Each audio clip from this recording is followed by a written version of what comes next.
మహాభారతం మానవ జీవితానికి అపురూపమైన జ్ఞాన నిధి. మన భారతంలో ఎందరో మహాత్ములు ప్రభవించి ప్రపంచ చరిత్రను తిరిగి రాశారు. మరి మహాభారతం ఈ ప్రపంచంలో లేనిదంతా భారతంలో ఉంది. కానీ మహాభారతంలో లేనిది ప్రపంచంలో ఎక్కడ లేదని వ్యాస భగవానుడు రెండు చేతులెత్తి సింహ గర్జన చేశాడు. ఎన్న భారతే తన్న భాసతే.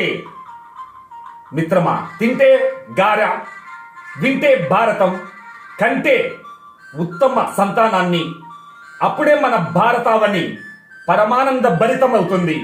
మిత్రమా, రామావతారం, కృష్ణావతారం, గవతారంలో కొలువై దివ్య ప్రేమను, జ్ఞానాన్ని, ఆనందాన్ని పంచిపెట్టే చెలిమి కొండ జగద్గురు శ్రీకృష్ణ పరమాత్మ సన్నిధికి రండిరా, రండి, పరమానందాన్ని పంచుకోండిరా. ఎస్య నాహంకృతో భావో బుద్ధిర్ ఎస్య నలిప్యతే అత్వాపి స ఇమాన్ లోకాన్ నహంతి న నిబద్ధతే. ఎవని హృదయంలో అహంకారం అనే పిశాచి అదృశ్యమైందో వాడు కారణాంతరమున ఒకవేళ 100 మందిని ముక్కలుగా నరికేసిన వాడు ఏ పాపాన్ని అంటడని అమర సందేశాన్ని బోధిస్తుంది భగవద్గీత 18వ అధ్యాయం 17వ శ్లోకం.